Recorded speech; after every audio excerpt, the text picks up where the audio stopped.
Hello बेटे, कैसे हैं आप लोग। आई होप आप सभी बच्चे अपने अपने घरों में अच्छे हैं और अच्छे ही रहें। बेटे, लास्ट लेक्चर में हमने प्रिंसिपल्स ऑफ अकाउंट्स को कंप्लीट किया था, उसके बाद बेसिस ऑफ अकाउंट कंप्लीट किया था। बेसिस ऑफ अकाउंट में हम लोगों ने कैश बेसिस और एक्रूअल बेसिस को कंप्लीट किया था। बेटे, आज हम टाइप्स ऑफ अकाउंट समझने वाले हैं। बेटे, टाइप्स ऑफ अकाउंट की मॉडर्न अप्रोच और ट्रेडिशनल अप्रोच दोनों में अलग अलग टाइप होते हैं। आज हम दोनों अप्रोच के बारे में बात करेंगे, मॉडर्न अप्रोच के लिए भी और ट्रेडिशनल अप्रोच के बारे में भी। तो बच्चों, सबसे पहले हम बात करेंगे ट्रेडिशनल अप्रोच के बारे में। आज मॉडर्न अप्रोच इतना यूजफुल भी नहीं है, लेकिन ट्रेडिशनल अप्रोच के बारे में हम आज बात करेंगे। देखिए बच्चों, ट्रेडिशनल अप्रोच में अकाउंट्स हमारे टू टाइप्स के होते हैं। एक होता है हमारा पर्सनल अकाउंट और दूसरा होता है हमारा इम्पर्सनल अकाउंट। टू टाइप्स के अकाउंट होते हैं हमारे, पर्सनल अकाउंट और impersonal account. Personal account, account which related to person, ये किसी पर्सन से रिलेटेड अकाउंट होता है। और impersonal account other than person होता है बेटे। तो पर्सनल अकाउंट के फर्दर टाइप है हमारे natural person account, artificial personal account and representative personal account. इसको समझते हैं बच्चों कि नेचुरल पर्सन क्या होता है, आर्टिफिशियल पर्सनल क्या होता है और हमारा रिप्रेजेंटेटिव पर्सनल क्या होता है। बच्चों, जैसे कि हमने यहाँ देखा कि account which is related to person, इसको हम सर्कल में बंद कर देते हैं, रिलेटेड टू पर्सन। बेटे, ये पूरा का पूरा account, personal account related to person तो होगा ही, लेकिन अब रिलेटेड टू पर्सन के साथ साथ अब इसने पर्सनल पर्सन को भी अलग अलग टाइप में बांट दिया। यहाँ बोला इसने पर्सनल के बारे में कि एक नेचुरल पर्सन होता है, एक आर्टिफिशियल पर्सनल होता है और एक रिप्रेजेंटेटिव पर्सनल होता है। तो हम इन तीनों के बारे में डिस्कशन करेंगे आज। और बेटे, बहुत ही जरूरी है तीनों के बारे में आइडेंटिफाई करना है और जानना कि ये किस टाइप के पर्सन होते हैं। बेटे, जैसे नेचुरल पर्सन बोल रहा है, नेचुरल पर्सन में मैंने यहाँ लिखा हुआ है, जरा देखें, person who are creation bye God, creation of God, यानी कि जो भगवान का बनाया हुआ पर्सन है। अब आप लोग बताइए कि भगवान के द्वारा कौन बनाए हुए हैं? हम लोग, हम सभी, आप सभी किसने बनाए? भगवान ने बनाए हैं। तो हम, तुम सभी लोग जो भी नेचुरल पर्सन है, यानी कि जो इस अर्थ पे पर्सन है, ह्यूमन है, वो सभी नेचुरल पर्सन में आते हैं। तो अगर नेचुरल पर्सन में हम एग्जांपल लिखना चाहें तो एग्जांपल क्या आएगा? For example, Ram account, Shyam account, Radha account, Champa account. ये सारे अकाउंट बेटे किस में आएंगे? हमारे नेचुरल पर्सन में आएंगे, क्योंकि ये सारे प्राणी भगवान के द्वारा बनाए गए प्राणी होते हैं। बात करते हैं बच्चों आर्टिफिशियल पर्सनल की। आर्टिफिशियल पर्सन क्या होता है? All corporate bodies create by any law और human which are recognized as a person in business dealing। इसका मतलब समझते हैं बेटे हम, all corporate bodies, यानी जितनी भी हमारी corporate bodies होती हैं जो कि किसी लॉ के द्वारा बनाई गई हैं या किसी इंसान ने बनाई हैं, और एज अ पर्सन वो बिजनेस की डीलिंग करती हैं। मतलब क्या हुआ इसका? इसके बारे में देखते हैं जरा हम। सुनो मेरी बात, ये देखो, ये है SRK, शाहरुख खान। ये शाहरुख खान है बेटा, ये मिस्टर शाहरुख खान है। और मिस्टर शाहरुख खान ने अपना एक बिजनेस स्टार्ट किया, ये उनका बिजनेस है। आप लोग बताओ मुझे कि क्या मिस्टर शाहरुख खान और इनका बिजनेस दोनों एक ही पर्सन है या दोनों अलग अलग पर्सन है? आप लोग मुझे आंसर दीजिए कि मिस्टर शाहरुख खान और शाहरुख खान के द्वारा बनाया गया बिजनेस, जो इन्होंने बिजनेस स्टार्ट किया है, ये बिजनेस अकेले शाहरुख खान स्टार्ट कर रहे हैं, तो ये बिजनेस सोल प्रोप्राइटरशिप बोला जाएगा, यानी एक अकेले शाहरुख खान जी का है। तो बताइए मुझे कि ये शाहरुख खान और ये बिजनेस क्या अलग अलग पर्सन है या दोनों एक ही पर्सन है? बेटे बताइए मुझे कि इन दोनों में डिफरेंस है या दोनों एक ही है? बताइए बच्चों, बताइए। ओके ओके, सारे बच्चे सही आंसर दे रहे हैं, वेरी गुड बेटा वेरी गुड। ये शाहरुख खान अलग है और ये बिजनेस अलग है, यानी कि सर हमने पढ़ा था बिजनेस एंटिटी कॉन्सेप्ट, उसमें हमने पढ़ा था कि बिजनेस और businessman both are different person, यानी कि हमने जो प्रिंसिपल्स में पढ़ा था एंटिटी प्रिंसिपल, वो क्या कहता था, बिजनेस और बिजनेसमैन दोनों अलग हैं। तो बताओ बेटे, ये बिजनेस किसने बनाया, मिस्टर शाहरुख खान ने, एक ह्यूमन ने, ये एक इंसान है शाहरुख खान, इन्होंने इस बिजनेस को स्टार्ट किया, बनाया बेटे। अब अगर इस बिजनेस को ये रजिस्टर्ड करा देते हैं बेटे और इसको कंपनी में फॉरवर्ड कर देते हैं, कंपनी में बना देते हैं, इसको 1% कंपनी में कन्वर्ट कर देते हैं अगर इसे, तो बेटे क्रिएट बाय लॉ हो जाएगा, यहाँ पर लॉ बनाएगा, क्योंकि कंपनी कौन बनाता है, लॉ बनाता है। लेकिन अगर ये ओनली सोल प्रोप्राइटरशिप में रखते हैं या आगे चल के इनके साथ ये गौरी खान है, शादी होने के बाद दोनों इसमें पार्टनर हो जाते हैं, तो दोनों का ये बिजनेस रहेगा, तो एक पार्टनरशिप हो जाएगा बेटे। एक से ज्यादा लोग मिलकर कोई बिजनेस करते हैं तो पार्टनरशिप कहलाता है। तो अब पार्टनरशिप के अकॉर्डिंग, पार्टनरशिप की लॉ के अकॉर्डिंग पार्टनरशिप को रजिस्टर कराना जरूरी नहीं होता है। तो बेटे क्रिएट बाय लॉ या ह्यूमन, लॉ बनाए या इंसान बनाए, लेकिन क्या होना चाहिए, कॉर्पोरेट बॉडी होनी चाहिए कोई भी। तो ये कॉर्पोरेट बॉडी क्या होगी हमारी, ये बिजनेस क्या कहलाएगी हमारी, आर्टिफिशियल पर्सन। बेटे इस लाइन का मतलब समझते हैं, as a person in business dealing. Business dealing का मतलब क्या होता है, अब कल को अगर शाहरुख खान मार्केट जाते हैं और मार्केट से बेटे ये 50,000 रुपए का सामान बिजनेस के लिए खरीदते हैं और 5,000 रुपए का सामान घर के लिए खरीदते हैं, तो बेटे जो 50,000 रुपए का सामान खरीदा है वो शाहरुख खान का परचेज नहीं माना जाएगा और बिजनेस का परचेज माना जाएगा, क्योंकि इन्होंने बिजनेस के लिए परचेज किया है और उसकी परचेज करने के बाद उसकी जो बुक्स में एंट्री होगी वो बिजनेस की बुक्स में एंट्री होगी। तो यहाँ डीलिंग कौन कर रहा है, बिजनेस डीलिंग कर रही है। यानी कि ये जो कॉर्पोरेट बॉडी बनाई है शाहरुख खान जी ने, ये जो बिजनेस बनी हुई है हमारी, ये अपने यहाँ पर डीलिंग करेगी, यानी जो भी परचेज होगा वो इस बिजनेस के अकॉर्डिंग परचेज होगा। सपोज करो इस बिजनेस का नाम है SRK एंटरप्राइज, तो बेटे अब जो भी परचेजिंग होगी, जो भी बिल बनेंगे, परचेज होगा तो SRK एंटरप्राइजेस के नाम से, और जो भी सेल होगी वो भी SRK एंटरप्राइजेस के नाम से होगी। तो डीलिंग यहाँ कौन कर रहा है, बिजनेस डीलिंग कर रही है। तो ये बिजनेस क्या है, एक आर्टिफिशियल पर्सन माना जाएगा। तो बेटे ऑल कॉर्पोरेट बॉडीज क्या मानी जाएगी, यहाँ पे आर्टिफिशियल पर्सन माना जाएगा। तो इसमें all type of business like that company, partnership, sole proprietorship, 1% company, सभी क्या होंगी हमारी आर्टिफिशियल पर्सन में आएंगी। तो आप लिख लीजिए यहाँ पर ऑल टाइप ऑफ बिजनेस। इसमें क्या आ सकता है, कंपनीज, और क्या आ सकता है बेटे इसमें, सोल प्रोप्राइटरशिप, और क्या आ सकता है बेटे इसमें, partnership, ETC, company, sole proprietorship and partnership, ETC। तो ये आर्टिफिशियल पर्सन होता है बच्चों। अब हम बात करते हैं बेटे रिप्रेजेंटेटिव पर्सनल के बारे में। रिप्रेजेंटेटिव पर्सनल क्या होता है, अब मुझे बताइए, आप जरा ध्यान से सोचिए, आप लोगों से बात कर रहा हूं मैं बच्चों आप लोगों से बात कर रहा हूं, इसका आंसर आप बच्चे देंगे सभी। तो क्या आप तैयार हैं इसका आंसर देने के लिए, बोलो हाँ सर तैयार हैं इसका आंसर देने के लिए। ठीक है बच्चों, सुनो बेटे, ये देखो, ये आपका बिजनेस है बेटे, बिजनेस। और बच्चों जो आपका बिजनेस है, इस बिजनेस को आप सभी लोग देखते हैं, आप सभी लोग देखते हैं इस बिजनेस को, आप सभी लोग अपने अपने बिजनेस को संभाल रहे हैं बेटे, और अपने अपने बिजनेस की अकाउंटिंग भी आप सभी लोग कर रहे हैं बेटे। अभी ये मान के चलेंगे हम कि आपका जो ये बिजनेस है इसकी अकाउंटिंग कौन कर रहा है, आप सभी बच्चे इसकी अकाउंटिंग कर रहे हैं। तो अब सुनिए मेरी बात ध्यान से, ये क्या है, ये एक बिजनेस है बेटे। अब इस बिजनेस में आप लोगों के सबके यहाँ पर, हर किसी बच्चे के यहाँ पर जो ऑडिट करता हूं वो मैं करता हूं। मैं क्या करता हूं, आप लोगों के यहाँ पर बच्चों ऑडिट करता हूं, आप लोगों के अकाउंट्स की ऑडिट करता हूं। मैं आप लोगों के यहाँ एक एम्प्लॉय हूं, सपोज करो, थोड़ी देर के लिए मान लेते हैं मैं आपका एक एम्प्लॉय हूं, मैं आपका अकाउंटेंट हूं, मैं आप लोगों के यहाँ पे ऑडिट भी करता हूं, मैं चार्टर्ड अकाउंटेंट हूं आप लोगों के यहाँ पे।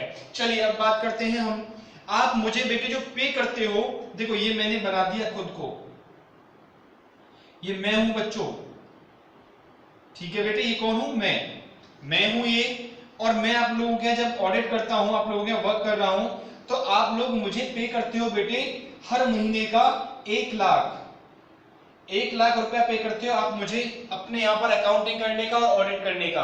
अब सुनो बेटे, जब आप मुझे 1 लाख रुपया पे कर रहे हो तो पे पर मंथ के हिसाब से करते हो। तो यहाँ पर मैं कुछ मंथ बना रहा हूँ बच्चों, देखो जरा, ये मैंने कुछ मंथ बना दिए और ये मंथ है हमारा अप्रैल, ये मई, जून, जुलाई एंड अगस्त। ये बेटे हमारे मंथ्स हैं, ये हमने मंथ बना दिए यहाँ पर। अब सुनिए, मैं आप लोगों के जॉब कर रहा हूं और ये अप्रैल कंप्लीट हो गई बेटे, 30 अप्रैल हो गई, आज कंप्लीट हो गई। तो आप मुझे बताइए कि इस महीने की सैलरी मेरी कितनी बनती है? इस महीने की सैलरी मेरी कितनी बनती है? सर इस महीने की सैलरी आपकी 1 लाख बनती है। हाँ बेटा हाँ, मेरी सैलरी इस महीने की 1 लाख बनती है। अब बच्चों मेरी 1 लाख सैलरी अपने अभी तक आप लोगों ने नहीं दी है और अभी आप लोग मेरी सैलरी को अगले महीने दोगे, इस महीने आपने नहीं दी, आप मेरे इस 1 लाख को यहां दोगे, यहां आके दोगे इस 1 लाख को। अब मुझे जब आप मई में मेरे इस 1 लाख को दोगे तो आप बताओ बेटे ये कमाई मेरी कब की है? अप्रैल की है। मैं अपनी इनकम कब की मानूं, इसे अप्रैल की मानूं या मई की मानूं? आप लोग आंसर करिए बच्चों। ये जो इनकम हुई है मेरी अप्रैल में, जो मैंने 1 लाख रुपए की आपके यहाँ जॉब की, आपने अप्रैल का पैसा मुझे मई में दोगे आप, तो ये मेरी इनकम अप्रैल की है या मई की है? आप लोग आंसर करो बेटे। ओके बच्चे, बच्चे बोल रहे हैं सर ये अप्रैल की इनकम है। वेरी गुड बच्चों, ये अप्रैल की इनकम है, 100% ये इनकम अप्रैल की है। अब बच्चों बताओ कि ये इनकम तो मेरी अप्रैल की है, तो आपका खर्चा कब का है? आपका खर्चा भी अप्रैल का होना चाहिए या मई का होना चाहिए? सर अप्रैल का होना चाहिए। वेरी गुड बच्चों, ये खर्चा भी आपका अप्रैल का होना चाहिए। तो बच्चों इसको जब दिखाओगे, आप अकाउंट करोगे अप्रैल का, तो अप्रैल के महीने में इस सैलरी का आप किस नाम से अकाउंटिंग करोगे अपने यहाँ पर? किस नाम से दिखाओगे? सर इसको हम 1 लाख रुपए को दिखाएंगे आउटस्टैंडिंग सैलरी के नाम से। सर ये 1 लाख रुपए जो दिखाएंगे हम, ये आउटस्टैंडिंग सैलरी के नाम से दिखाएंगे, यानी ऐसा खर्चा जो हो गया लेकिन हमने पे नहीं किया, यानी कि मैंने आपके यहाँ सर्विस दे दी लेकिन आपने मुझे पैसा पे नहीं किया, आपके लिए आउटस्टैंडिंग बोला जाएगा। और मेरे लिए बेटे इनकम है लेकिन मुझे रिसीव नहीं हुई, तो ऐसी इनकम जो मैंने कमा ले लेकिन रिसीव नहीं हुई मुझे, मेरे लिए एक्रूड इनकम बोली जाएगी बेटे। ये मैं बोलूंगा ये मेरी एक्रूड इनकम है बच्चों। तो अब देखो सुनो मेरी बात अच्छे से, आपने ये आउटस्टैंडिंग सैलरी लिख लिया यहाँ पर। अब बेटे मई में क्या होता है? मई में भी आपने इसका मुझे पेमेंट नहीं किया, मई में भी आपने मुझे पेमेंट नहीं किया और मई की सैलरी भी नहीं पे की। अब 1 लाख और आउटस्टैंडिंग हो गया, यानी 2 लाख रुपए आउटस्टैंडिंग हो गई। बच्चों अब मुझे बताओ कि आप जब जब अपने बुक्स ऑफ अकाउंट को देखोगे, सपोज करो यहाँ जून में आते हो आप और जून में आप अपनी बुक्स को देख रहे हो, ऐसे करके, ऐसे बुक्स को ओपन करके देख रहे हो। आप जब बुक्स को ओपन करते हो तो उसमें लिखा हुआ दिखता है आपको आउटस्टैंडिंग सैलरी, आपको दिखता है वहां पे लिखा हुआ आउटस्टैंडिंग सैलरी, आउटस्टैंडिंग सैलरी लिखा हुआ दिख रहा है बेटे। अब वो जो आउटस्टैंडिंग सैलरी है, जैसे ही आप उससे देखते हो आउटस्टैंडिंग सैलरी को, आप लोग मुझे बताओ, आप लोग आउटस्टैंडिंग सैलरी को देखते ही किसको याद करोगे? भगवान को याद करोगे या किसी और इंसान को याद करोगे? सर सर सर भगवान को याद क्यों करेंगे हम, तो आपको याद करेंगे, वो सैलरी आपकी है। बेटे जैसे ही आपको आउटस्टैंडिंग सैलरी दिखाई देगी, आपको कौन याद आएगा उस समय? मैं याद आऊंगा कि ये उस इंसान की सैलरी हमें पे करनी है। आउटस्टैंडिंग सैलरी मतलब अभी हमने पे नहीं की। जब मई में पहुंचोगे, जून में पहुंचोगे आप, तो अप्रैल और मई दोनों महीने की सैलरी आउटस्टैंडिंग लिखी हुई होगी आपकी बुक्स में, तो आप क्या बोलोगे? ये सर की सैलरी है, अभी हमने पे नहीं की। तो बेटे ये आउटस्टैंडिंग सैलरी किसको रिप्रेजेंट कर रही है, जरा बताओ आप लोग। ये आउटस्टैंडिंग सैलरी किसको रिप्रेजेंट कर रही है, मुझे या भगवान को? सर ये तो आपको रिप्रेजेंट कर रही है। वेरी गुड बच्चों, सही बोल रहे हो आप लोग, ये सैलरी मुझे रिप्रेजेंट कर रही है बेटे, यानी कि ये आउटस्टैंडिंग सैलरी किसको रिप्रेजेंट कर रही है? मुझे रिप्रेजेंट कर रही है। बेटे आउटस्टैंडिंग होना जरूरी है, यानी कि जो पे नहीं हुई, ओनली सैलरी होता तो मींस पे हो गई, आउटस्टैंडिंग सैलरी है। आउटस्टैंडिंग वर्ड कब लगता है? जब पे नहीं होती। तो बेटे आउटस्टैंडिंग सैलरी इस पर्सन को, ये पर्सन कौन है? मैं, मुझे रिप्रेजेंट कर रही है, तो ये आएगा हमारा रिप्रेजेंटेटिव पर्सनल अकाउंट में बेटे। एक्रूड सैलरी मेरे लिए एक्रूड सैलरी होगी, और जब भी मैं अपनी बुक्स को देखूंगा तो मैं लिखा हुआ देखूंगा एक्रूड सैलरी, और वो एक्रूड सैलरी किसको रिप्रेजेंट कर रही है? आप लोगों को। मुझे याद आएगा, मुझे बच्चों से सैलरी लेनी है, वो रिप्रेजेंट कर रही है आप लोगों को। तो एक्रूड सैलरी भी बेटे किस में आएगी? हमारी रिप्रेजेंटेटिव पर्सनल में। तो यहां लिखेंगे एक्रूड सैलरी, ये भी हमारे रिप्रेजेंटेटिव पर्सनल में आएगी।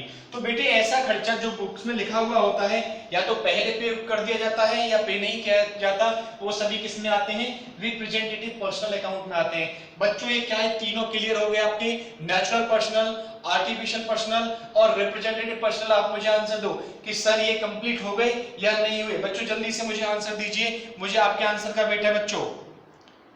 ओके बच्चे बोल रहे हैं सर ये क्लियर है हमारा, ठीक है बेटा ये क्लियर है आपका, तो बहुत अच्छी बात है।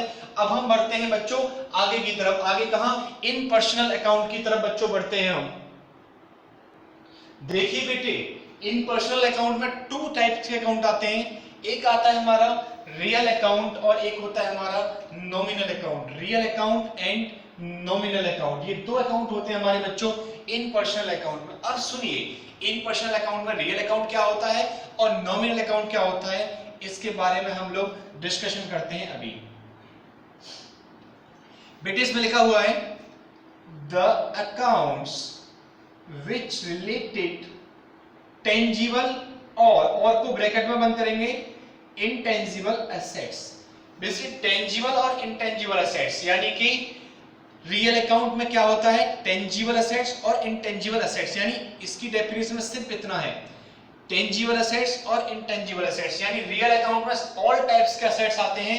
एसेट्स टू टाइप के होते हैं हमारे, टेंजिबल और इनटेंजिबल एसेट। सर ये टेंजिबल एसेट्स क्या होते हैं और इनटेंजिबल एसेट्स क्या होते हैं बेटे, इसके बारे में थोड़ा सा मैं आपको बता देता हूं, सुनिए। बेटे ये क्या है, मार्कर, ये बेटे मेरा है, मेरा, क्या मैं इसे छू के देख सकता हूं, यस सर इसे आप छू के देख सकते हैं, बेटे टेंजिबल एसेट्स में आएगा।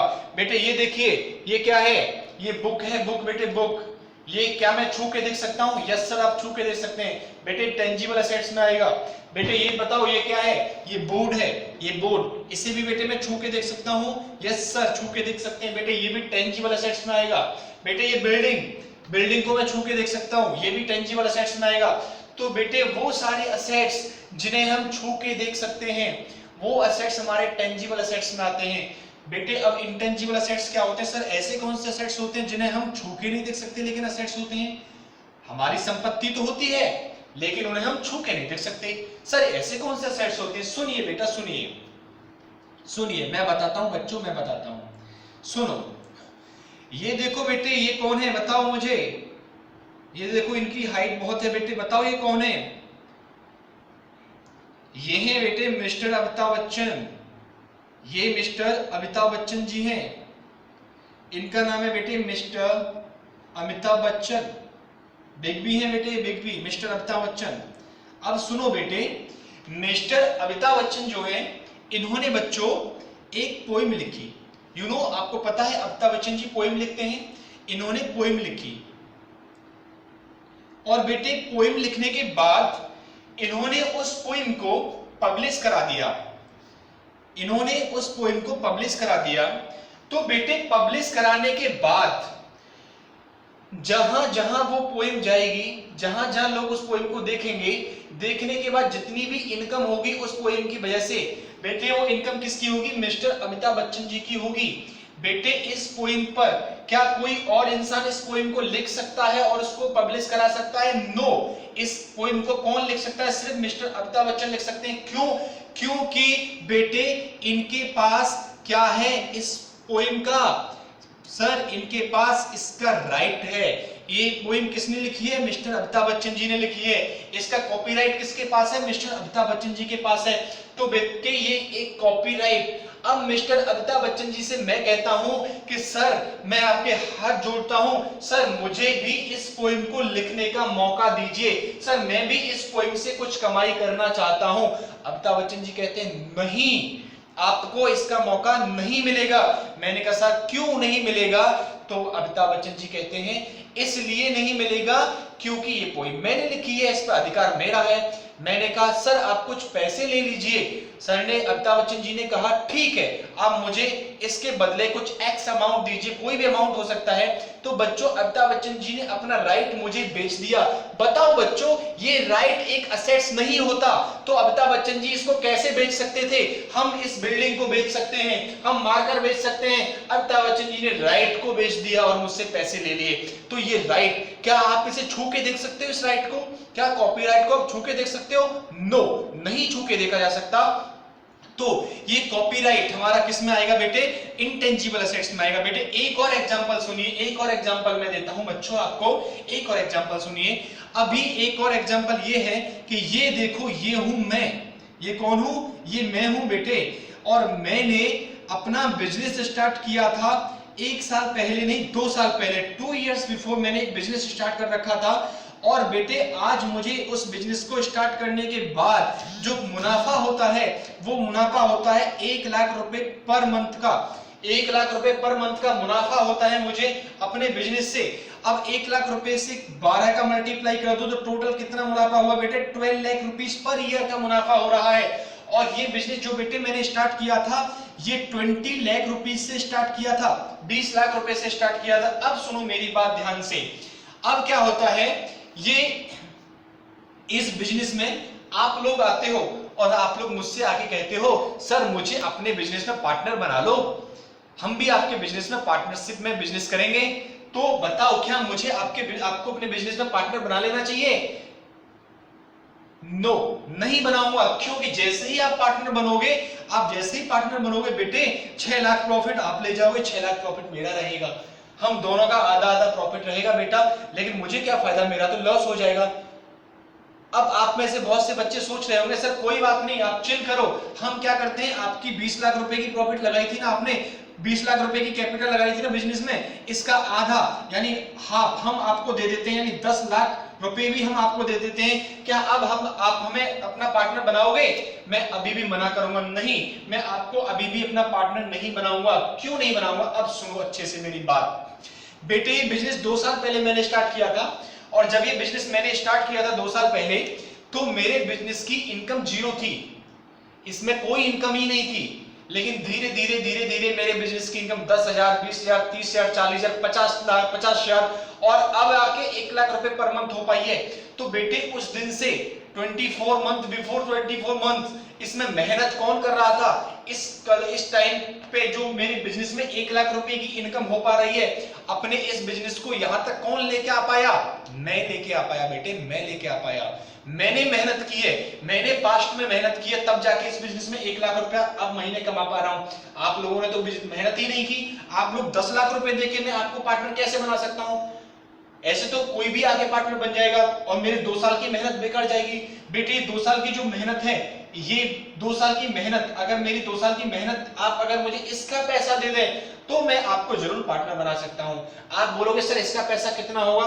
ठीक है बेटे, देखो मेरी बिजनेस का पैसा 1 लाख रुपए प्रॉफिट है, और मेरी बिजनेस का 1 लाख रुपए के हिसाब से 12 लाख रुपए हर साल आता है, और मैंने 2 साल से बिजनेस चला रहा हूं। आप एक काम करो, 1 साल आगे तक का प्रॉफिट मुझे आज दे दो, यानी कि 12 लाख 1 साल का प्रॉफिट है।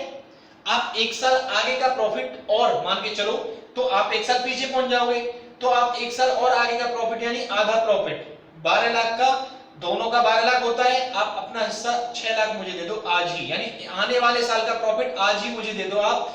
2 साल पिछले का प्रॉफिट मैंने मेहनत की और उसका प्रॉफिट मैं लेता था, आपके आने के बाद प्रॉफिट आप लोगे, और प्रॉफिट जब आप लोगे तो वो प्रॉफिट मेरी जगह से आपके पास जाएगा। तो मैं कहता हूं आप आगे 1 साल का प्रॉफिट मुझे अभी दे दो, और बाकी आप 1 साल बाद पूरा प्रॉफिट लेते रहिएगा। ठीक है, आपने कहा ठीक है सर। तो बेटे ये क्या चीज है, मैंने आपसे क्या मांगा? इसे बोलते हैं बच्चों गुडविल। इसके बारे में और आगे से पढ़ेंगे, मैं आपके लिए ओनली गुडविल का नाम लेता तो आपको शायद समझ में नहीं आता, इसलिए मैंने थोड़ा सा एक्सप्लेन किया है बेटे। गुडविल को हम आगे और डिस्कस करेंगे। मैंने पहले बताया था कॉपीराइट, दूसरा बताया मैंने गुडविल। तो ये बेटे इसके एग्जांपल है, और भी है बहुत सारे इसके एग्जांपल, लेकिन अभी के लिए इतना ही काफी है। दूसरी चीज देखो, मैं इसमें सिंपल टर्म्स में बता सकता हूं, all intellectual properties, all intellectual properties वो हमारे एसेट्स होते हैं। ऑल इंटेलेक्चुअल प्रॉपर्टीज हमारे क्या माने जाते हैं बेटे? एसेट्स माने जाते हैं, और वो इंटेंजिबल एसेट्स के अंदर आते हैं। तो हमारा, और वो रियल अकाउंट में आते हैं बच्चों। तो ये सारी चीजें कहां आएंगी? रियल अकाउंट में, और इनको एसेट्स माना जाता है। अब आते हैं बेटे हम नॉमिनल अकाउंट की तरफ। नॉमिनल अकाउंट क्या होता है बेटे? इसमें लिखा है, मैंने जरा देखो, the accounts which related to expense, loss, profit and income, जो कि रिलेटेड होता है all expenses all profits, all losses और ऑल इनकम से। जितनी भी बेटे इनकम होंगी, लॉस होंगे, ये सारी चीजें कहां आएंगी? हमारे नॉमिनल अकाउंट में। जैसे सुनिए, ये है बेटे बिजनेस,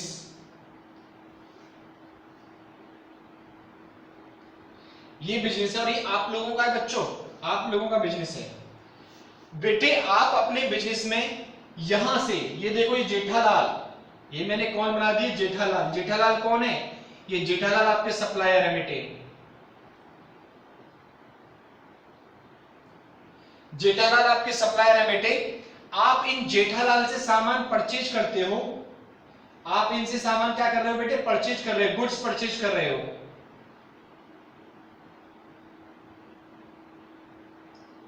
और यहां पर अपने बिजनेस में लाने के बाद आप यहां बेच देते हो, जनरल पब्लिक में इस गुड्स को बेच देते हो। तो बेटे अब सुनो, अगर आप जेठालाल से कोई गुड्स परचेज कर रहे हो और वो आपको अपने बिजनेस में आने के बाद वो पड़ता है, सपोज करो एक सिंगल यूनिट पड़ती है 8 रुपए की, ₹8। 8 रुपए की एक सिंगल यूनिट पड़ती है और इस 8 रुपए की यूनिट में +2 आप अपना प्रॉफिट ऐड कर देते हो, तो ₹10 और 10 रुपीज में आप इसे सेल कर देते हो। तो बेटे 10 रुपए में आप इसे बेच रहे हो। अब ये 10 रुपए में अगर आपका सामान बेचा जाएगा, चला जाएगा, ये लोग, ये जनरल पब्लिक है बेटे, ये लोग आपका सामान 10 रुपए में अगर परचेज कर लेते हैं, तो यहां पर 2 रुपए का आपको क्या हो गया बेटे? इसे बोलेंगे हम प्रॉफिट। ये क्या हो गया? हमारा प्रॉफिट हो गया। मैं एक बार फिर से रिपीट करता हूं, अगर हम सेलिंग और परचेजिंग, परचेज किया और सामान को बेच दिया, सेलिंग और परचेजिंग की एक्टिविटी से मुनाफा कर रहे हैं, तो वो हमारा प्रॉफिट कहलाता है बच्चों। और इसी के अपोजिट, अगर ये 10 रुपए का सामान था, 2 रुपए अपने प्रॉफिट ऐड किया है, ये सामान 8 रुपए की बजाय अगर बेटे ये 10 रुपए प्रॉफिट ऐड करने के बाद 10 रुपए का सामान पड़ा और ये 8 रुपए में बेचा जा रहा है, तो बेटे यहाँ पर अगर कॉस्ट प्राइस इसकी 8 रुपए है तो ये ऑन कॉस्ट हो गया, लेकिन और 2 रुपए कम में जा रहा है, तो बेटे 2 रुपए का इसमें लॉस हो गया। तो प्रॉफिट और लॉस डिपेंड करता है सेलिंग और परचेजिंग एक्टिविटी पर, सामान बेचना और खरीदना। अगर मैंने ये मार्कर 10 रुपए का खरीदा, 15 रुपए का बेच दिया, 5 रुपए का प्रॉफिट। सामान 10 का खरीदा, 8 रुपए में बेच दिया, 2 रुपए का लॉस। तो प्रॉफिट और लॉस समझ में आ गया होगा बेटे। प्रॉफिट और लॉस हमारा नॉमिनल अकाउंट में आता है। नेक्स्ट है बेटे हमारा एक्सपेंसेस। सुनिए, अब एक्सपेंसेस के बारे में बताता हूं आपको। यही जो आप लोगों का बिजनेस है बेटे, इस आप लोगों के बिजनेस में मैं हूं बेटे, मैं आप लोगों के यहाँ जॉब करता हूं बेटे, मैं आप लोगों के यहाँ जॉब करता हूं। क्या जॉब करता हूं? मैं आपका अकाउंट देखता हूं बेटे, मैं आपका अकाउंट देखता हूं। अब बेटे जब मैं आपके अकाउंट देख रहा हूं तो आप मुझे क्या दोगे? बताओ, बोलो बच्चों, क्या दोगे मुझे? 1 लाख रुपए की सैलरी, 1 लाख रुपए सैलरी। बेटे ये सैलरी जो आप मुझे दे रहे हो मेरे लिए क्या है? मेरे लिए इनकम है बेटे। और आप लोगों के लिए क्या होगा? ये आप लोगों के लिए एक्सपेंस हो गया। यानी कि अगर हम कोई भी सर्विस रेंडर कर रहे हैं और सर्विस रेंडर करने के बाद मैं सर्विस प्रोवाइड कर रहा हूं और आप सर्विस रिसीव कर रहे हो, तो सर्विस एक्टिविटी से अगर हम सर्विस दे रहे हैं तो सर्विस से होने वाली इनकम, सर्विस पे मिलने वाला पैसा मेरे लिए इनकम होगा, और आप पे कर रहे हो तो आपके लिए वो एक्सपेंस होगा बच्चों। और एक एग्जांपल देता हूं बेटे, आपने अपने बिजनेस में एक एसी खरीदा बेटे, और एसी खरीदा आपने 40,000 रुपए का, 40,000 रुपीज का एसी खरीदा आपने बेटे। क्या एसी खरीदने बेचने का आपका काम है? नो सर, नहीं। एसी क्यों खरीदा है? क्योंकि आप अपने बिजनेस में इससे कूलिंग लोगे बेटे, इससे सर्विस लोगे, इससे आपको सर्विस देगा। क्या सर्विस देगा? कि गर्मी के मौसम में ये आपको ठंडक देगा। यस या नो? यानी गर्मी के मौसम में ये आपको कूलिंग देगा। तो अब बेटे जो कूलिंग देगा एसी, ये आप इसकी सर्विस ले रहे हो। अब बताओ बेटे, क्या ये एसी हमेशा 40,000 का ही रहेगा? क्या ये 40,000 से कम का नहीं रहेगा? क्या हमेशा कूलिंग देता रहेगा? No sir, no. आज लिया है, एक ना एक दिन खत्म हो जाएगा। तो हम मान के चलते हैं कि ये एसी 10 साल चलेगा बेटे, तो 10 साल बाद ये खत्म हो जाएगा। तो 40,000 का एसी है, 10 साल चलेगा, तो बताओ एक महीने में ये एक साल में कितना कम हो रहा है? सर एक साल में 10 से डिवाइड कर दो 40,000 को, तो 4,000 कम हो रहा है बेटे। 4,000 एक साल में कम हो रहा है, तो इसे बोलेंगे हमने कूलिंग लेने की वजह से हमने खर्चा कितना किया? 40,000 या 4,000? हमने बेटे 4,000 का खर्चा किया है, 40,000 का हमारा खर्चा नहीं हुआ। जितना एसी कम हो गया सर्विस लेने की वजह से, उतना खर्चा हुआ है। और इस खर्चे को हम क्या बोलते हैं, इसको बोलते हैं डेप्रिसिएशन। ये क्या होता है हमारा डेप्रिसिएशन। तो डेप्रिसिएशन हमारा एक्सपेंस होता है बच्चों। एक और एग्जांपल देता हूं मैं आपको पढ़ा रहा हूं, मैं आपको सर्विस दे रहा हूं और आपको पढ़ाने के बदले बच्चों मैं 500 रुपए लूंगा आपसे 1 घंटे के। अब ये जो 500 रुपए मैं आपसे लूंगा बच्चों, ये 500 रुपए मेरे लिए इनकम हो गई और ये आपके लिए एक्सपेंस माना जाएगा, क्योंकि आप सर्विस रिसीव कर रहे हो और मैं सर्विस प्रोवाइड कर रहा हूं। बेटे सर्विस का लेन देन यहाँ होना बहुत जरूरी है, तभी यहां पर होगा। तो बेटे क्या आपको समझ में आ गया इनकम एक्सपेंस। तो बेटे देखो अब सुनिए, डेप्रिसिएशन नॉमिनल अकाउंट एक्सपेंस है, सैलरी खर्चा है, मुझे दे रहे थे नॉमिनल अकाउंट में, रेंट किराया खर्चा है नॉमिनल अकाउंट में, किसी के लिए इनकम हो सकती है। मैं आपके यहाँ पर आके मैंने एक फ्लैट ले लिया और फ्लैट लिया मैंने 14,000 पर मंथ पे, तो मैं आपको 14,000 पे करूंगा, आप मुझसे रिसीव करोगे, तो मेरे लिए वो खर्चा हो गया। क्यों खर्चा हुआ? क्योंकि मैं सर्विस ले रहा हूं, आपके घर में रह रहा हूं, और आपके लिए क्या हो गया बेटे, आपके लिए इनकम हो गई, क्योंकि आपने अपने घर को किराए पे दिया है। बोलो इट इज क्लियर? आप लोगों को समझ में आ रहा है क्या अच्छे से? ठीक है बेटे, आप लोग इसे नोट कर सकते हैं बच्चों जल्दी से।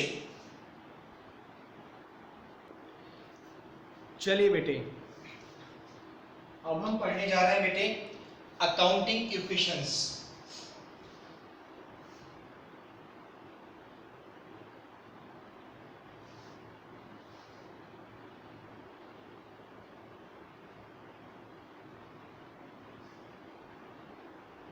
बेटे हमारा नेक्स्ट चैप्टर जो है वो है अकाउंटिंग इक्वेशन, हम इसको सब कंप्लीट करेंगे। अब बेटे अकाउंटिंग इक्वेशन में अकाउंटिंग और इक्वेशन दो वर्ड हैं।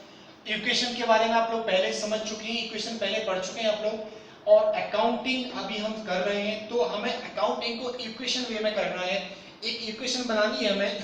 आप बताओ इक्वेशन से आप लोग क्या जानते हो? सर इक्वेशन की 2 साइड्स होती थी, एक होती थी LHS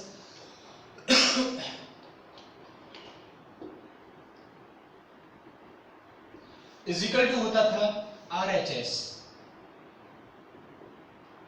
बिल्कुल बेटे ऐसे ही यहां पर अकाउंटिंग की इक्वेशन होगी, इसकी 2 साइड्स होंगी बेटे। एक होगा assets is equal to capital plus liabilities. बेटे ये 2 साइड होंगी इसकी। अब इक्वेशन यानी कि असेट्स हमेशा बराबर होगा कैपिटल प्लस लायबिलिटीज के, यानी कैपिटल और लायबिलिटी दोनों को ऐड कर दिया जाए तो असेट्स के बराबर हो जाएंगे। ये अकाउंटिंग इक्वेशन होगी बच्चों। अकाउंटिंग इक्वेशन हमारी जो भी है ये हमारी अकाउंटिंग इक्वेशन मॉडर्न अप्रोच पर बेस्ड है।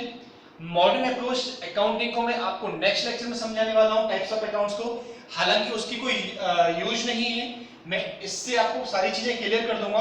मेरी बात सुनिए ध्यान से बेटे। ये जो हमारी अकाउंटिंग इक्वेशन है ये और कुछ नहीं, ट्रेडिशनल अप्रोच में हमारी बैलेंस शीट है ये। यानी कि जो हम बैलेंस शीट बनाएंगे लास्ट में, जब हमारा अकाउंट खत्म होने को आएगा, जब हम फाइनल अकाउंट पढ़ेंगे तो हम बैलेंस शीट बनाएंगे बेटे। और बैलेंस शीट की भी 2 साइड्स होंगी, एक होगी हमारी एसेट साइड और एक होगी हमारी लायबिलिटी साइड। इस तरीके से होगा, मैं बता देता हूं आपको, एसेट्स और इधर होगा लायबिलिटी, और इस तरीके से ये फॉर्मेट होगा। ये 2 कॉलम होंगे अमाउंट के, और हमेशा बैलेंस शीट का मतलब होगा, ये बैलेंस शीट होगी, बैलेंस शीट का मतलब होगा कि दोनों साइड हमेशा इक्वल आएंगी, यानी असेट्स बराबर होगा ये साइड लायबिलिटी। और लायबिलिटी में क्या आएगा? लायबिलिटी में हमारी सबसे पहले कैपिटल आएगी और बाकी ये वाली लायबिलिटी यानी आउटसाइडर लायबिलिटी, ये लायबिलिटी आ जाएगी यहाँ पर जो भी होंगी, और इधर सारे असेट्स आएंगे। तो बेटा जरा देखो, ये असेट्स ये साइड हो गई और यहाँ कैपिटल, ये कैपिटल आ गई और ये लायबिलिटी आ गई। तो ये हमारी बैलेंस शीट ही बनेगी आगे चल के। अभी आपको ये चीज इसलिए समझ में नहीं आ रही होगी बिकॉज आप इसे नहीं जानते, तो मैंने सिर्फ इसलिए बताया है कि ये हम आगे पढ़ेंगे। तो जब इसे पढ़ेंगे तो मैं आपको बताऊंगा कि मैंने इस दिन आपको ये बताया था, देखो आज ऐसा ही हो रहा है, तो इसलिए मैंने आपको ये बताया है। अभी हमें इसे पढ़ने का कोई मतलब नहीं है। तो ये हमारी एक लायबिलिटी ही होती है। अब सुनो इसके रूल्स क्या है, आप लोग लिख सकते हैं। इसके लिए लिखिए बेटा, एक लाइन लिख लीजिए, each and every business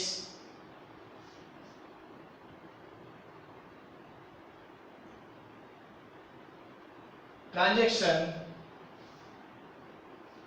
effect each and every business transaction recorded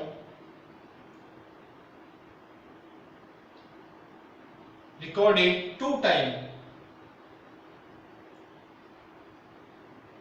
बेटा इसमें नोट में इस तरीके से बंद कर लेना है, इसको हमेशा याद रखना, इसको अपने दिमाग में यहां रखो, यहां नोट में भी ना लिखो तो यहां लिखो। मैंने क्या बताया सुनना जरा, each and every business transaction, अगर कोई बिजनेस ट्रांजैक्शन है तो उसको 2 टाइम रिकॉर्ड किया जाएगा, हमेशा याद रखना। और ये मैं नहीं बोलता, ये आपका एक प्रिंसिपल बोलता है। कौन सा प्रिंसिपल बोलता है? Dual aspect principal.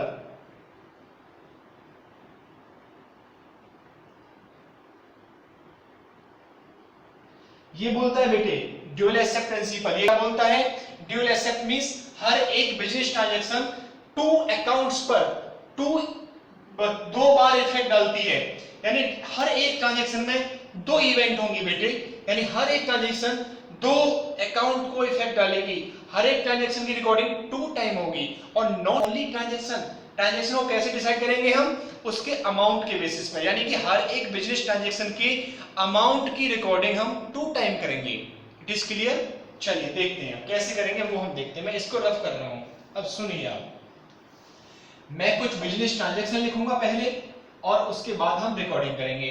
और आज से आप लोग एक बात हमेशा याद रखिएगा कि जो अकाउंटिंग पढ़ रहे हो आप, हमेशा याद रखिएगा एक बात कि आप अपने बिजनेस के लिए ट्रांजैक्शन कर रहे हो। आप हमेशा याद रखिएगा कि आप जो रिकॉर्डिंग करेंगे वो अपने बिजनेस के लिए करेंगे, यानी आप एक बिजनेस के अकाउंटेंट हैं, आप अपने लिए नहीं कर रहे, आप बिजनेस के लिए कर रहे हैं। तो आप समझ लो कि आप एक बिजनेस के अंदर बैठे हुए हो और आपको बिजनेस बन के सोचना है। अब आप समझ लो कि हम बिजनेस हैं और हम बिजनेस हैं और हमको अब बिजनेस बन के सोचना है, यानी कि हमें स्टार्ट किसी और ने किया है, स्टार्ट करने वाला दूसरा पर्सन है और हम बिजनेस हैं, हमको बिजनेस बन के अकाउंटिंग करनी है। क्योंकि जब जब अकाउंटिंग की जाएगी वो बिजनेस की जाएगी, किसी पर्सन की नहीं की जाएगी। तो आप हमेशा याद रखिएगा कि आपको अकाउंटिंग कैसे करनी है, बिजनेस के पॉइंट ऑफ व्यू से करनी है। चलो अब स्टार्ट करते हैं। सुनिए पहली ट्रांजैक्शन मैं यहाँ पे नोट कर रहा हूँ, जरा लिखिए मेरे साथ। First transaction started business with cash,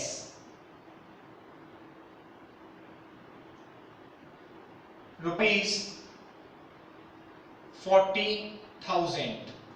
ये ट्रांजैक्शन हो गई बेटे, ये एक बिजनेस ट्रांजैक्शन है, बिजनेस स्टार्ट हो रही है, कोई एक इंसान बिजनेस को स्टार्ट कर रहा है। अब आप बताओ, आप बिजनेस हो तो आप बिजनेस हो और ये आपकी लिए स्टार्ट हो रही है, आप बिजनेस हो, आप बिजनेस के अकाउंट टिक करोगे तो आप पे क्या इफेक्ट पड़ेगा? बिजनेस की यहाँ क्या आएगा आप बताओ। जब आप बिजनेस हो, मैं सपोज करो आपको स्टार्ट कर रहा हूं, तो मैं 40,000 रुपए आपको दूंगा, आप बिजनेस हो तो आपके पास क्या आएगा? एक तो कैश आएगा और कैश के साथ साथ क्या होगा? आपके पास एक जिम्मेदारी आएगी कि आपको मुझे वापस करना है ये पैसा, और ये पैसा किसका होगा? ये ऑनर का होगा, ऑनर का पैसा होगा, इसलिए इसे हम क्या बोलेंगे?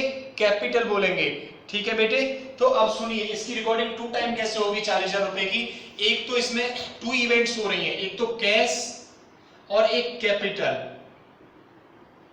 कैश भी 40,000 रुपए आ रहा है बिजनेस के पास और जिम्मेदारी भी 40,000 की आ रही है, क्योंकि ये वापस करना है। 2 चीजें हो रही हैं। तो बेटे कैश क्या है? एसेट्स है, और कैपिटल का अलग हेड बना हुआ है। तो कैश को हम असेट साइड लिखेंगे यहां, तो यहां लिख देता हूं मैं बेटे कैश, और मैं नंबर 1 डाल देता हूं। यहां फर्स्ट ट्रांजैक्शन है हमारी, तो कैश के नीचे कितना लिख दूं बोलो? मैं 40,000 लिख दिया मैंने। और दूसरी जगह क्या लिखा जाएगा? कैपिटल के नीचे 40,000। मैं कैपिटल के पास गया और यहां लिख दिया मैंने 40,000। अब बेटे मैंने इक्वेशन का मतलब इसको बराबर करना होता है, तो मैं यहां से एक लाइन खींचूंगा यहां तक, और मैंने यहां पर इनको ऐड करना है। 40,000 यहां आ गया बेटे, इजिकल टू 40,000 यहां आ गया बेटे। क्या लायबिलिटी कुछ है? नो सर, तो यहां कुछ नहीं आया। देखो बेटे 40,000 इजिकल टू 40,000 बराबर है ना ये। तो हर एक ट्रांजैक्शन के बाद ये इक्वेशन बराबर आएगी, ये हमेशा याद रखिएगा आप लोग। अगर आप गलत रिकॉर्डिंग कर दोगे तो ही ये इक्वेशन बराबर नहीं आएगी, अदरवाइज हर एक ट्रांजैक्शन के बाद ये इक्वेशन बराबर ही आएगी। अब सुनो, मैं दूसरी ट्रांजैक्शन लिख रहा हूं बेटे, मैं इस ट्रांजैक्शन को रफ कर रहा हूं, मैं दूसरी ट्रांजैक्शन लिखता हूं, रफ नहीं कर रहा, इसको रफ कर रहा हूं ओनली। चलिए दूसरी ट्रांजैक्शन देखते हैं हम क्या है। लिखिए सेकंड ट्रांजैक्शन मेरे साथ आप, purchase goods ₹10,000 and paid cash. बेटे 10,000 रुपीज का गुड्स सामान खरीदा है। आप बताओ कि अगर सामान खरीदा जाएगा, अगर सपोज करो मैं आप लोगों से पूछता हूं, आप लोग ये मार्कर खरीद के लाते हो और बेच देते हो। अब आप लोगों के लिए मार्कर खरीद के लाना और मार्कर्स को बेचना, तो मार्कर क्या बोला जाएगा, गुड्स बोला जाएगा या मार्कर के नाम से लिखोगे? गुड्स बोला जाएगा, क्योंकि इसी का खरीदने बेचने का काम है तो इसे गुड्स बोलेंगे। अब बताओ कि आपकी दुकान है, आप अपनी दुकान पर बैठे हुए हो, मैं मार्कर मांगने के लिए आता हूं, तो आप क्या करोगे? जल्दी से मार्कर जहां से परचेज करते हो, सप्लायर जेठालाल, जेठालाल के यहाँ से 2 मार्कर लेके आओकर मुझे दे दोगे, या आप जेठालाल के यहाँ से इकट्ठे 1,000-2,000 मार्कर लाओगे और अपने यहाँ ला के रख लोगे और जो भी लेने आता जाएगा उसे देते जाओगे, और जब थोड़ा सा उसमें और बचेगा तो और उसे बचा के रखोगे और दोबारा से और लेके आओगे मार्कर और उसमें लाके फिर से रख दोगे। तो हाँ बेटा, हम ऐसा ही करेंगे। मतलब कैसा करेंगे हम कि हमारी ये दुकान है और दुकान में ये है हमारा स्टोर रूम, इसे बोलेंगे हम स्टोर रूम। हम जेठालाल से, ये जेठालाल है हमारे, जेठालाल से मार्कर लेके आते हैं और इस स्टोर रूम में लाके रख देते हैं। हम लेके आए यहाँ से कितने मार्कर मेरे? 10,000 के marker.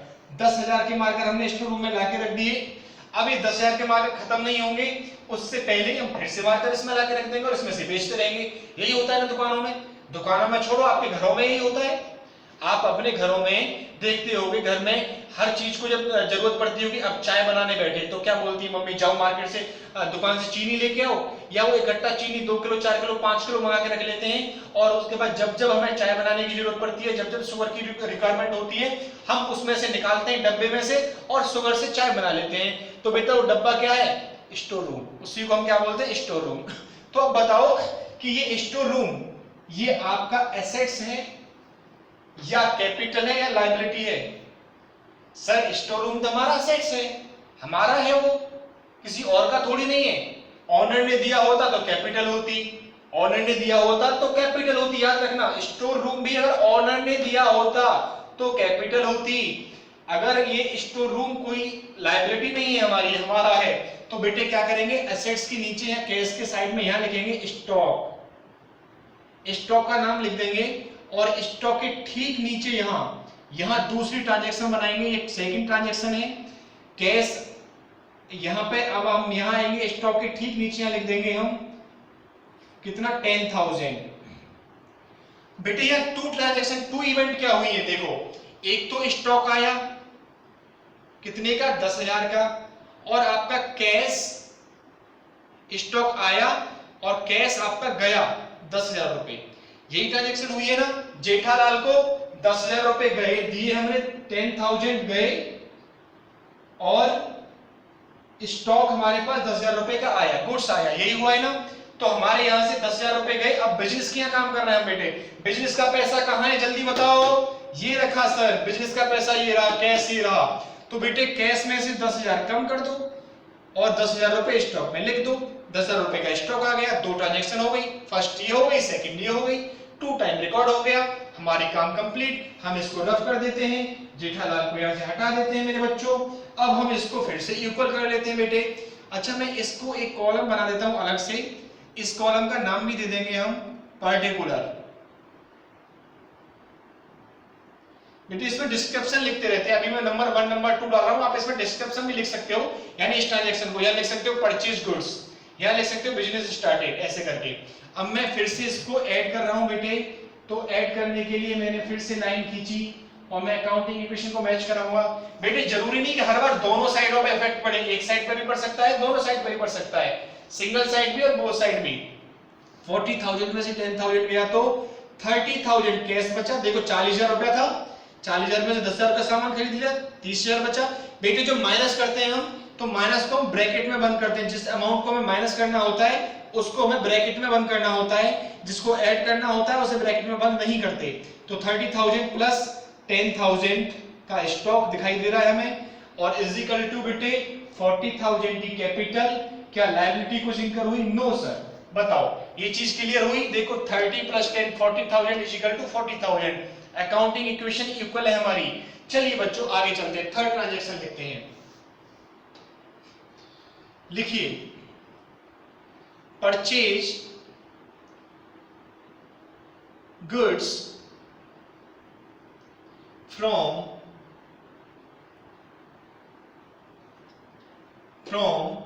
Champa. Purchase goods from Champa rupees 5,000। बेटे 5,000 रुपए का सामान चंपा से खरीदा। बताओ इसमें क्या हो रहा है बेटे? सामान आ रहा है 5,000 रुपए का तो स्टॉक बढ़ेगा 5,000 से। सामान आया बेटे, गया क्या? क्या कैश गया बेटे? यहां पर क्या कैश गया? क्या इसमें दिखाई दे रहा है कैश गया? नो सर, इसमें तो दिखाई नहीं दे रहा कैश गया, इसमें तो लिखा हुआ नहीं है। सुनो बेटे फिर से रीड करते हैं, परचेज गुड्स फ्रॉम चंपा। बेटे चंपा का नाम आ रहा है। अब मेरी बात ध्यान से सुनना, मैं आपको अच्छे से समझाता हूं। सुनिए, आप लोग बताइए, आप लोगों के यहां मैं आता हूं, आप लोगों की सबकी दुकानें हैं, ठीक है? अब आप लोगों से मैं कुछ सामान परचेज करता हूं और वो सामान मैं आप लोगों से परचेज करता हूं, सपोज करो 20,000 रुपए का, 20,000 रुपीज का मैं सामान आप लोगों से परचेज करता हूं। बेटे वो 20,000 रुपीज का सामान जब मैं आप लोगों से परचेज कर रहा हूं तो मैंने 20,000 रुपीज पॉकेट से निकाले और आपको दे दिए और सामान को लेके मैं आ गया। आप लोग मुझे जानते भी नहीं हो, मान लो आप लोग मुझे बिल्कुल भी नहीं जानते हो। अगर मैं 20,000 रुपए का सामान आपसे परचेज कर रहा हूं और आपसे सामान लेके आ गया मैं और आपको 20,000 रुपए दे के आ गया, क्या आप मेरा नाम लिख के रखोगे? No sir, no requirement. क्या जरूरी है? आपको हम जानते नहीं है तो भी क्या दिक्कत है? हम सामान तो किसी को बेच सकते हैं अगर वो पैसे दे रहा है तो। लेकिन बच्चों दूसरी कंडीशन, वही मैं आपसे कहता हूं बेटा आज मेरे पास पैसे नहीं है, मैं पैसे आपको 4 दिन बाद दे जाऊंगा, तो आप क्या करोगे? आप मुझे सामान दोगे? अब सिर्फ वो बच्चे मुझे सामान देंगे जो बच्चे मुझे जानते हैं, जिन्हें पता है कि सर ये पैसा वापस कर देंगे, वो बच्चे मुझे सामान रिटर्न करेंगे। और जो बच्चे ये जानते हैं कि सर पैसा रिटर्न नहीं करेंगे, पता नहीं है कौन नहीं है, वो मुझे सामान नहीं देंगे। तो बच्चों जो बच्चे जानते हैं कि सर कौन है, वो मुझे सामान दे देंगे। अब बताओ क्या वो बच्चे जो मुझे सामान दे देंगे वो मेरा नाम लिखेंगे कि नाम लिखने की अभी भी जरूरत नहीं है? यस सर यस, नाम लिखा जाएगा, नाम लिखा जाएगा बेटे। क्यों लिखा जाएगा? क्योंकि आपने मुझे उधार बेचा है। तो बेटे आप लोगों के लिए मैं क्या हो गया? आपने मुझे बेचा है, आप लोगों के लिए मैं डेटर हो गया। मैंने आपसे खरीदा है उधार, मेरे लिए आप कौन हो गए? क्रेडिटर हो गए बेटे। और आपने नाम कब लिखा है? जब आपने उधार बेचा है। और आपका मैं भी अपने यहाँ के नाम लिखूंगा जिससे मैं उधार खरीद के लाया हूं, उसका मुझे याद रहे, याद रखने के लिए कि मुझे पैसा देना है। आप क्यों लिखोगे? क्योंकि आपको पैसा लेना है, याद रखने के लिए। तो हमेशा ट्रांजैक्शन में नाम अगर आता है तो ये माना जाता है कि ये उधार में खरीदा गया है या बेचा गया है। चाहे सेल्स हो रही हो, चाहे परचेज हो रही हो, अगर किसी भी ट्रांजैक्शन में नाम आ रहा है तो आप मानिएगा कि ये उधार खरीदा गया है।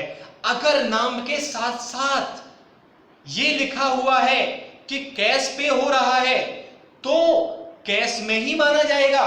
लेकिन अगर ऐसे लिखा हुआ है परचेज गुड्स फ्रॉम चंपा, तो यहां कहीं ये शो नहीं हो रहा कि कैश पे किया गया है, लेकिन ये होता कि purchase goods from Champa with and paid cash rupees 5,000। तो नाम तो आ रहा है लेकिन साथ साथ ये भी स्पेसिफाई कर दिया कि चंपा को कैश भी पे कर दिया। तो जब चंपा को कैश पे कर दिया तो चंपा के पास तो पैसा पहुंच गया, भले ही नाम आ रहा है। तो ये उधार की ट्रांजैक्शन नहीं मानी जाएगी, ये क्रेडिट ट्रांजैक्शन नहीं मानी जाएगी। क्रेडिट ट्रांजैक्शन कब मानी जाएगी? जब ओनली नाम आ रहा है, स्पेसिफाई नहीं किया हुआ कि कैश पे हुआ है या नहीं हुआ, तो नाम की ट्रांजैक्शन मानी जाएगी। और बेटे अगर ये होता परचेज गुड्स रुपीज 5,000, तो यहां पर ये नहीं, न तो नाम आ रहा है और न ये लिखा हुआ है कि कैश पे हुआ है, तो क्या माना जाएगा? तो बेटे माना जाएगा कि कैश पे हुआ है। देखो फिर से रिपीट करता हूं, अगर नाम आ रहा है, कैश पे हुआ है या नहीं हुआ कुछ उसमें शो नहीं हो रहा, तो उधार की पेमेंट, उधार की खरीदारी या बेचा माना जाएगा। अगर नाम आ रहा है, नाम के साथ साथ ये स्पेसिफाई किया गया है कि ये कैश में परचेज हुआ है, कैश में बेचा है, तो उधार की क्रेडिट और उधार की सेल्स और परचेज नहीं मानी जाएगी। और अगर नाम भी नहीं आ रहा और ये भी नहीं लिखा हुआ कि कैश पे कर दिया, तो वो कैश परचेज या सेल्स मानी जाएगी। For example, first purchase goods from Champa, नाम आ रहा है, स्पेसिफाई नहीं है कैश पे हुआ या नहीं हुआ, उधार की, ये होता परचेज गुड्स ₹5,000, चंपा नहीं होता तो माना जाता कैश ट्रांजैक्शन है, कैश में परचेज हुआ है। ये ऐसे होता purchase goods from Champa and paid cash, specify कर दिया कैश पे हो रहा है, तो ये नगद ट्रांजैक्शन है। तो बेटे हमें नगद और उधार की ट्रांजैक्शन पता होना जरूरी है। तो सुनिए बेटे, अब परचेज किया है हमने 5,000 रुपए का सामान चंपा से, तो अब क्या करेंगे हम अपने यहाँ पर जब परचेज किया है तो स्टॉक आ गया हमारे पास, और बेटे हमने पे नहीं किया तो कौन बन गया, क्रेडिटर बन गया बेटा चंपा। इसका नाम लिख लेंगे, और ये चंपा कौन है बेटे, क्रेडिटर। बेटे क्रेडिटर क्या होता है, हमारी लायबिलिटी होती है बेटे। तो स्टॉक बेटे कहां है हमारा, थर्ड ट्रांजैक्शन यहां लिखेंगे, स्टॉक के नीचे 5,000 रुपए का सामान और बढ़ा देंगे बेटे हम, और बेटे यहाँ पे चंपा कौन है, क्रेडिटर, क्रेडिटर लायबिलिटी है बेटे। तो अब लायबिलिटी में जाएंगे बेटे और यहां लिख देंगे लायबिलिटी के नीचे क्रेडिटर, और क्रेडिटर्स के बेटे नीचे लिख देंगे ठीक यहाँ 5,000। अब बेटे इसको फिर से हम इक्वल करेंगे, तो लाइन खींचेंगे फिर से इस तरीके से, और यह ऐड करके लिखेंगे बेटे 30,000 के नीचे कुछ नहीं आएगा, 30,000 पैसा तो गया ही नहीं, प्लस स्टॉक 15,000 का हो गया बेटे, इजिकल टू 40,000, कैपिटल वही चल रहा है हमारा, प्लस 5,000, ये 5,000 आ गया बेटे यहाँ पर हमारा। देखो बेटे इक्वल हो रहा है क्या, 30,000 प्लस 15,000 इजिकल टू 40,000 प्लस 5, तो कितना हो गया बेटे 45, और इधर भी 45। अकाउंटिंग इक्वेशन मैच हो गई क्या, यस सर बिल्कुल मैच हो गई, वेरी गुड बेटा। अब एक और ट्रांजैक्शन लिखेंगे बेटे मेरे साथ साथ, देखिए फोर्थ ट्रांजैक्शन बेटे, फोर्थ ट्रांजैक्शन है बच्चों, सेल्स गुड्स ₹10,000, सेल्स गुड्स ₹10,000, सिर्फ इतना लिखा हुआ है बेटे, सेल्स गुड्स ₹10,000, यानी हमने 10,000 रुपए का सामान बेच दिया, और इसमें लिखा हुआ है, थोड़ा सा और लिख लेते हैं, सेल्स गुड्स ₹10,000 इन 12,000। बेटे 12,000 रुपए में 10,000 का सामान है, 12,000 में बेच दिया, 10,000 का सामान 12,000 में बेच रहे हैं बेटे, 10,000 का सामान 12,000 में बेच दिया। तो बेटे यहाँ क्या हो रहा है जरा बताओ मुझे, सर यहाँ पर एक तो गुड्स जा रहा है, स्टॉक, गुड्स कहां रखे बेटे, स्टॉक में है, तो स्टॉक में से कम होगा, स्टॉक जाएगा, कितने का बेटे जाएगा स्टॉक, 10,000 का। बेटे कैश कितना आएगा, पैसा आएगा 12,000। बेटे स्टॉक यानी कि अगर यहाँ स्पेशल नहीं लिखा हुआ, उधर नाम नहीं आ रहा, तो यही माना जाएगा कि कैश में सेल हुई है, तो यहाँ लिखेंगे कैश, और कितना आया बेटे कैश, 12,000 कैश आया। तो बेटे हम स्टॉक में जाएंगे और स्टॉक में से 10,000 यहाँ से माइनस करेंगे, क्योंकि स्टॉक चला गया, सामान चला गया, बेचा है 10,000 का सामान, माइनस करने के लिए ब्रैकेट में बंद कर दिया। बेटे 12,000 रुपए आ गए हमारे, 12,000 रुपीज आ गए, ऐड कर दिए मैंने बेटे। अब जरा ध्यान से देखो, 10,000 कम हुआ था, बढ़ 12,000 रहा है, तो इस साइड कितने का इफेक्ट पड़ गया, 2,000 ज्यादा हो गया, 10 कम हुआ 12 बढ़ा, तो उस साइड से इस साइड 2,000 ज्यादा आ रहा होगा। ये क्यों फर्क पड़ा जरा बताओ मुझे। सर ये इसलिए फर्क पड़ा क्योंकि 10,000 का सामान 12,000 में बेच दिया, 2,000 रुपए का प्रॉफिट हो गया, 2,000 का प्रॉफिट हो गया। बेटे मैंने बोला था ध्यान करो कि हमें हर एक ट्रांजैक्शन की 2 टाइम रिकॉर्डिंग करनी है, हर एक ट्रांजैक्शन की 2 टाइम रिकॉर्डिंग करनी है विद उसके अमाउंट। इसका अमाउंट कितने रुपए का है बेटे, 12,000 का। सेल कितने में हुई है, 12,000 में। कितने का था इसे इग्नोर करेंगे, सेल कितने में हुई है, 12,000 में हुई है, तो 12,000 की 2 टाइम रिकॉर्डिंग होगी बेटे, क्योंकि हमारा जो बिल बनेगा वो 10,000 से नहीं 12,000 से बनेगा बेटे। ट्रांजैक्शन कितने की, 12,000 की मानी जाएगी। तो ये 12,000 रुपए की जो हमारी एंट्री हुई है, इस 12,000 की रिकॉर्डिंग 2 टाइम होगी बेटे। यहाँ पर तो 12,000 की रिकॉर्डिंग हो गई, यहाँ तो 10 की हुई है, 2 की है, 2,000 की भी करना और बाकी है। 12,000 की रिकॉर्डिंग ये हो गई, 10 की ये हो गई, 2,000 की रिकॉर्डिंग करना और बाकी है। वो 2,000 रुपए कौन सा है, वो सर प्रॉफिट का है। अब मेरी बात को ध्यान से सुनिएगा आप लोग। अगर प्रॉफिट होता है तो कैपिटल में ऐड होता है, अगर एक्सपेंस होता है तो भी कैपिटल से लेस होता है। अगर प्रॉफिट होता है कैपिटल में ऐड होगा, इनकम होती है कैपिटल में ऐड होगी, लॉस हो रहा है कैपिटल से लेस होगा, एक्सपेंस हो रहा है कैपिटल से लेस होगा। इस बात को लिख लो, all expense and all losses less from capital and all incomes and all profit add to capital. बेटे प्रॉफिट और इनकम कैपिटल में ऐड होंगी और जितने भी लॉस होंगे कैपिटल से लेस होंगे। तो अब क्या होगा, 2000 रुपए की प्रॉफिट हो रही है, हम यहां ऐड कर देंगे इसको 2000 के नाम से कैपिटल में। देखो बच्चों 12000 की एक रिकॉर्डिंग यहां हो गई और 10 और 2 12, 12000 की यहां रिकॉर्डिंग हो गई। ये नहीं देखेंगे हम कहां ऐड कर रहे हैं क्या लेस कर रहे हैं, 12 की 2 टाइम रिकॉर्डिंग होनी चाहिए। तो 12 1 ये हो गया और 1 ये हो गई। अब हम इसको मैच कराते हैं 4 ट्रांजैक्शन को। देखिए बेटे ये हो गया हमारा 42000 प्लस गुड्स कितने का बचा बेटे हमारे पास 5000 का बचा, इज इक्वल टू 42,000 प्लस 5000। देखिए बेटे 42,000 प्लस 5000, 42,000 प्लस 5000 दोनों साइड इक्वल हो गई क्या? यस सर हो गई। ओके बेटा एक ट्रांजैक्शन और नोट करेंगे आप लोग मेरे साथ साथ। लिखिए बच्चों एक ट्रांजैक्शन और लिखिए बेटे, 5th ट्रांजैक्शन, पेड रेंट